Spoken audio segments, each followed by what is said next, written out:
Brad, there are not very many people that I invite back to the show over and over again. So you are in like a special club now, the specialist club. Do we get like jackets like Saturday Night Live? Yeah. We should get like, you have to Pins. do when you get a 5. Pins. Or pin, The or pin. 5 A pin is pins. good. Yeah, a pin. Yeah. The 5 pin. Thanks for coming back. So good to be back, Sharon.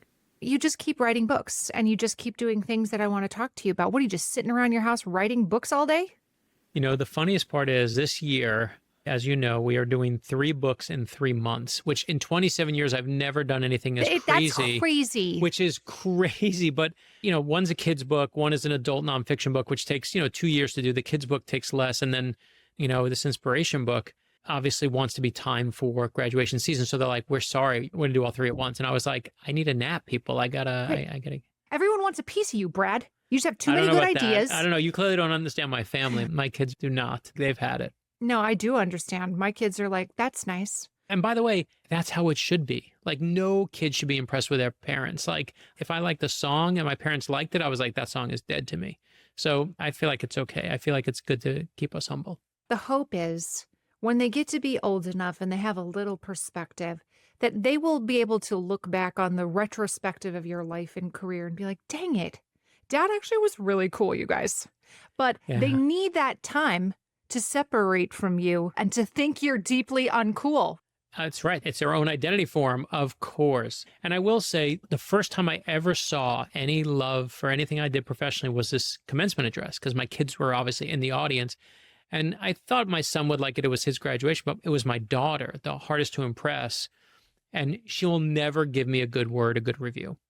And after the speech was done, I mean, it's a commencement address at the University of Michigan in front of 70,000 people. And afterwards, I go back and I look at her and she says, can I see the speech? And what she wanted was to read it. And she wouldn't say you did well. She wouldn't say that was great, but she was like, let me see it. And then she sat there and I watched her read it and I was terrified. I was like, what is she doing? She said to me, this is some writing. Like, you didn't just put this together. And it wasn't that I was cool. It wasn't that I was smart. It wasn't that I was anything, but she appreciated the hard work that she knew had to go in to produce something to entertain a stadium of people that's the size of Wembley Stadium. Having been to a number of commencements as a longtime teacher, I've sat through many a commencement. They can be long. The weather can be annoying. It can be a little bit like, okay, we got to sit through this to be able to hear little Johnny's name called. That's what you're really there for. It can be one of those things where you just kind of endure it. You endure the commencement speaker. So it can be a really, really challenging thing to get right. And then your speech went viral all over social media. And people were like, this needs to be more than just a video on the internet. This needs to be like a book we can hold in our hand. And, one of the things that really struck me about this idea of making magic, I was having a discussion with somebody recently, like, does magic really exist?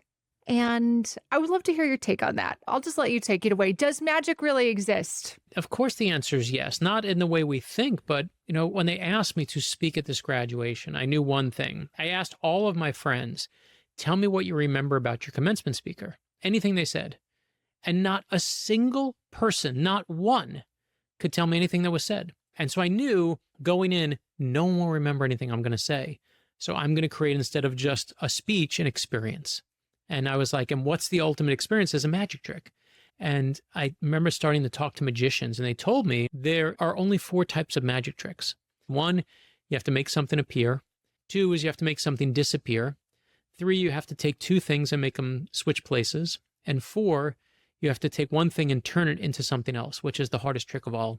And I was like, oh, that's what I'm going to do. I'm going to use that as my model for how to teach people, because we all think in life, there's so many things that science and math can explain, but sometimes you can't explain it all. And that's what magic is. As I'm talking through the speech in this empathy part, I say these words. Today, cruelty and venom, harshly judging those we disagree with, it's become sport in our culture. But cruelty and venom aren't proof of strength. They're signs of weakness and petty insecurity.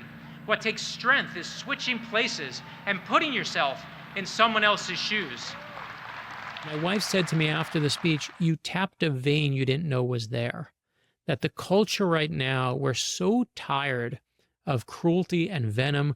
We're starving for empathy and kindness, and it just hit something in this vein.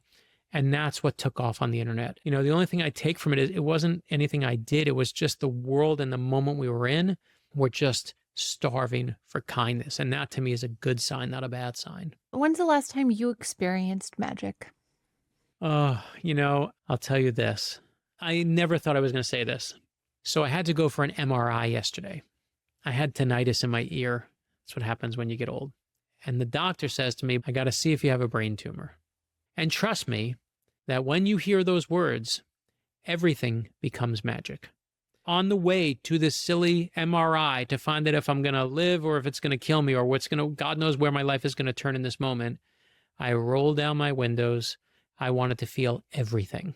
That's magic. There's an old Buddhist saying that if you want to really experience the world and the beauty of it, tell yourself before whatever you're doing, this is the last time I will blank.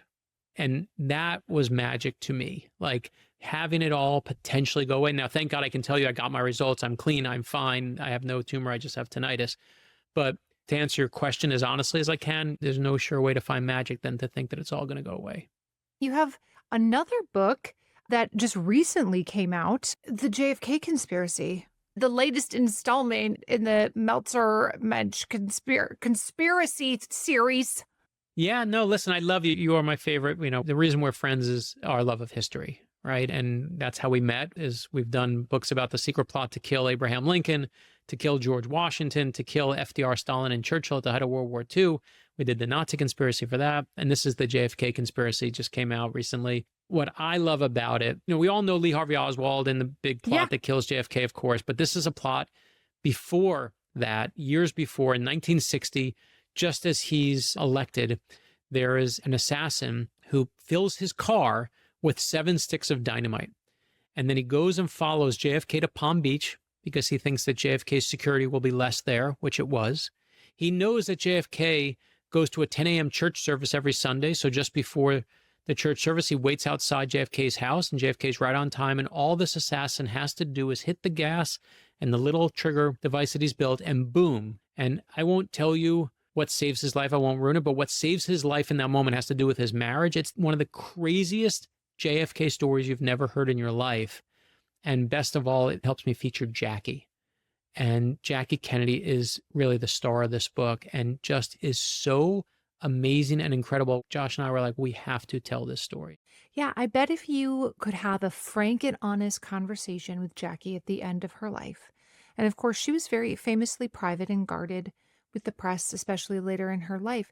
I bet if you could speak to her friend to friend, she would probably tell you that everything that she had acquired, the fame and the power and prestige that she had amassed, she would probably tell you that none of it had been worth it.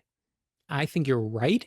And I think she would have said that during the presidency. We tried to do in this book is give Jackie those new chapters.